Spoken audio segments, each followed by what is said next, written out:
something I want to talk about. You know, last week we talked about getting to the heart of something, which I took a long and bloviated, you know, kind of circuitous route to say, and I apologize for that. Sometimes I talk too much, guys. In any case, if I didn't, that's why I wouldn't have a show, so whatever. But the point is, you know, I took a long time to boil things down to the kind of providers being content creators versus deliverers. Red Mage boils this down in the same way, that there is diminishing returns of nostalgia versus new and fresh experiences. What does that mean? That means if we look at the market-based economy that is video gaming, there are diminishing returns that come from playing on nostalgia. Why is that? Well, I'll tell you why. Because even if you did perfectly, right? Let's say you nail the nostalgia experience. You get it perfectly right.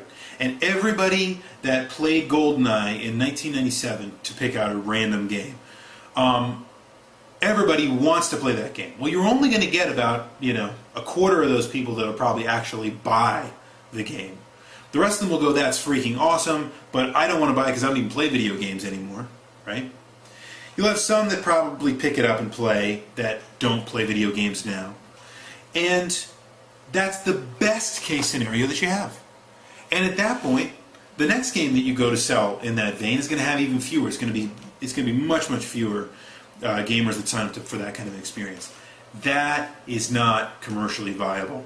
So you've got to do, as Red Mage indicates, and as Nintendo doing both, as El Bartolome talked about, you know, clearly does, is they play to nostalgia, but they also really work very hard for that new and novel experience.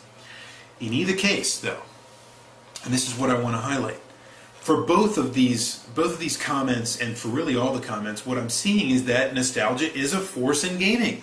It just happens to be a weaker force than, say, something like innovation and novelty and control, which I think we can all argue are forces in gaming that are massive, and movements in gaming that are very fun. And what we also might be pointing to, and I don't want to spoil another comment from down the list a little bit here, but what we might also be pointing to is that there is a kind of phenomenon that we're hinting at here that might be more of a movement in gaming and not necessarily a force, which is a key distinction we'll talk about in a minute. Smoke Pants pointed to a specific developer. I didn't put a lot of specific examples in the comments, guys. Some of you gave specific examples. I just thought this one was a really good one. Smoke Pants talks about Telltale as being a developer that is kind of new, that's trying to do it, that uses, it's kind of, if you took Nintendo and you put the nostalgia and the novelty, you know, they're trying to be kind of stacked up even, maybe a little bit more on the nostalgia side than the novelty. Telltale is being a lot more on the nostalgia end than the novelty end, right? They're making experiences that are built on the core idea that people that love old franchises are going to want to buy a game. Back to the Future, Jurassic Park, right? People still want to see stuff from those franchises, and they don't necessarily want to see the same old stuff. Then you couple in the idea that they're making it point-and-click adventure games for the most part, right? That is a genre that is almost completely died, or at least exists as a niche within gaming, even though it used to be the only, you know, really one of the only forces in video gaming. Take those two things, add them together. That means Telltale is absolutely running on a nostalgia engine. You know, nostalgia is the fuel that runs it versus the novelty. And I think they do really well because they create new experiences with old content that is fun, that is fresh, that is cool, right? That being said, one thing to point out, Telltale has never been and will never be as successful as some of the other more commercial games in the industry, or developers in the industry that do things like Call of Duty, or that do things on the other end, in the casual side, like Zynga, right, where they cash in on things. So, in other words, Telltale as a nostalgic force, which is seismic, still doesn't resonate very much in the kind of zeitgeist of video gaming, if you will. So, I hope that makes sense. I think it's a good point by Smoke Pants to point out Telltale. I'm just not sure at the end of the day that, you know, Telltale really is the force that we would like it to be. Nemesis Enforcer talked about nostalgia should not be, this is another great point, if nostalgia is the driving selling point for a game, then that's probably not a good thing, because it's not something that can be reproduced over time, as we talked about. That really gets to the heart of what I was talking about in terms of nostalgia being able to sell over time. You know, if the selling point of a game is that it's a new feature or that it's a new experience, that's different than the selling point of the game being, well, look, it's got this cool stuff that's nostalgic, right? I think you can have those things in equal parts. I think you can have those things in disproportionate parts. But I don't think you can make the core sell of a game on nostalgia. And if you do, I think you're going to end up with difficult or wonky results, or at least results that aren't seismic to the entire video game industry, a la Telltale, right? So if your core experience is nostalgia, then you're probably not going to be selling like the big boys. And I don't think... I think universally that holds true. I'm just racking my brain right now trying to think of an exception to that rule. I don't think there is one. The last time that a remake or a nostalgia cash grab made just as much money as a top 10, I don't think that's ever happened. So there you go. Sonic Rose made a point that I think needs to be made here, and that is the kind of retro gaming, nostalgia-driven phenomenon, rather than it being necessarily a kind of driving force in video games. It's almost like a movement within video gaming. I think that's a better way to put it when it really gets down to it. So what does that mean? It means that there are those of us, like, you know, here on Clan of the Grey Wolf, for example. I know all of you who are nostalgic gamers, right? We all love the idea of retro gaming. We like the nostalgia that retro gaming provides. Most of us were alive at that time when video games were really coming into their own and their prominence. Those of us that were not are nostalgic for other experiences that those of us that were are also nostalgic for, right? I mean, you know, who doesn't want to play GoldenEye? Or who doesn't want to, you know, jump back into Twisted Metal every once in a while, or Super Mario 64? In any case, those are experiences that are fun, engaging, and we have nostalgia for them. There are also a key section, a key subset of developers that are very much into retro gaming. Some of them are indie developers, so they don't have that kind of an impact. But a lot of them are folks that just kind of take the idea of nostalgia and kind of drive it forward in video gaming, and they try to put some of those things and imbue them into their experiences. And they appear in interesting ways. Several of you talked about a lot of different examples. Brutal Legend is a great one, right, where the idea of this kind of the nostalgic, you know, rock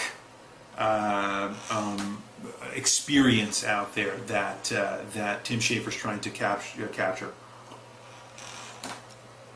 Absolutely, right? And then you have kind of the subtle nuances of you know, references to gaming nostalgia that some games have that just kind of show reference to it. You know, they pay homage to it rather than being a kind of carbon copy, or rather than being a game that's based solely on nostalgia. It's this new experience, and then they just kind of pay homage to something. A character name, for example. You know, a quest. You know, the idea of paying homage to a game that satisfies nostalgic retro gamers to be like, oh, that's fantastic. You know, that's really cool that they did this. You know, or you have something like Final Fantasy where they'll reuse the kind of something like Sid, for example. You know, Sid and Wedge, right? They use these different names that they appear in every game. So you're kind of waiting for that to happen, and when it doesn't happen, you kind of go, where the hell is it, right? This isn't a Final Fantasy experience if it doesn't have this and this and this. And so that is also nostalgic. But the idea, folks, is that there is a movement in retro gaming, as Sonic Rose rightly points out, and that movement, I think, is what we should talk about. It's a niche movement, it's a smaller movement, it's not a huge movement, but it's a movement nonetheless. That encapsulates, I think, the reality of retro gaming, but also nostalgia as a force in video gaming today. It's there, it's weak, it's not the strongest thing out there, it doesn't drive all the experiences, it isn't what's the biggest cash cow, but it definitely is a force and is a movement in gaming. I think that sums it up perfectly. Furious George talked about the idea that, you know what, nostalgia is present in many of our new games. And just look at Minecraft. Minecraft is a game that's a brand new experience that clearly harkens back to a different age in video gaming when graphics were not spectacular. And I think it does it in a tremendously good, and fun way, right? So Furious George is talking about something else, which is that nostalgia is present in games of the past, in games of the present that harken to games of the past. Not just in a reference, not just in homage, but as a kind of descendant. In other words, look at BioShock. BioShock is a spiritual successor, even though it's not a sequel to System Shock. Infinite, hopefully, will be a spiritual successor to BioShock, even if it isn't a direct sequel, right? So, hopefully those kinds of pieces, the tropes, the building blocks that made it successful will be there, even if there's tremendously large, super new experiences, novel and fun experiences that are fresh and new. You'll still have those core building blocks from the past. And I lastly also wanted to mention Maze. And Maze is the whole reason one of the reasons, Matthias also asked this question to me. And there are other things that were asked in the questions they gave me that I'm still holding on to. So I'm definitely going to ask about a couple other issues around nostalgia in future Weekly Ringers. But in any case, Maze brought one of these questions to my attention. I actually made this into an amalgamation of several questions. Maze gave I don't want to call it necessarily a perfect, but I want to call it this. I think it is a complete treatment of the concept of nostalgia in virtually every kind of vein we might want to talk about it in.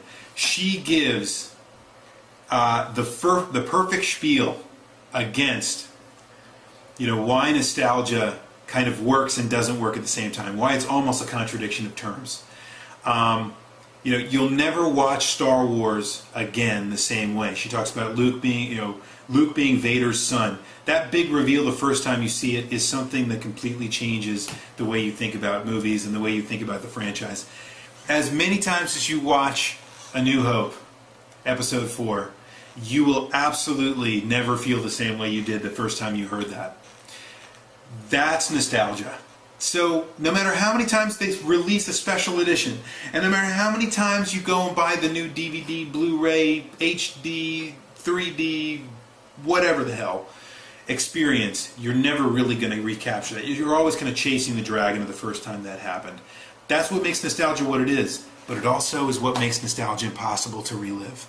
And I think video gaming as it stands now, if any of you have not read Maze's comment from last week's Wringer, read them. I think you will learn a lot about nostalgia. But what I think is important here is that it's impossible, right? And companies know that. They know that if they go after a pure nostalgic experience, they're inevitably going to fall flat. They're never going to please everybody. And at the end of the day, they aren't also going to sell a lot of games, even if they hit it right on the head. And that's why nostalgia, I believe, is not a big force in gaming. And to move on past that, and there's not much I can say beyond it, to be honest, but I will say a few things as additional comments. One, I think there are great ways to capture a nostalgic feel, even in things like sequels. So, I know you guys are sick of hearing about it, but I do play Tribes Ascend, and I played a lot of Tribes back in the day. Okay. Tribes Ascend does a lot to recapture the nostalgia that I have for the original Tribes. In fact, it completely takes care of it. I don't need to go back and play the original Tribes now.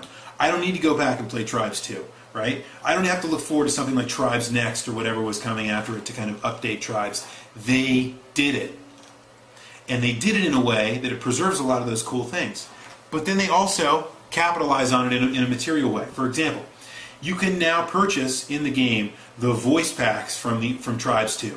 So if you love to play Tribes 2 and you're missing the old voice packs, guess what? You just buy them and you're ready to rock and roll. And you don't have to buy them through money, you can buy them through experience as well, right? It's important to mention. My point is, I think that's the perfect way to implement it, right? You have a kind of reprisal of the best of some of the cool things you enjoyed that make you remember those great experiences that aren't a complete cash grab for the old game and still preserve the old experience. And that is what I think is most important about nostalgia in gaming.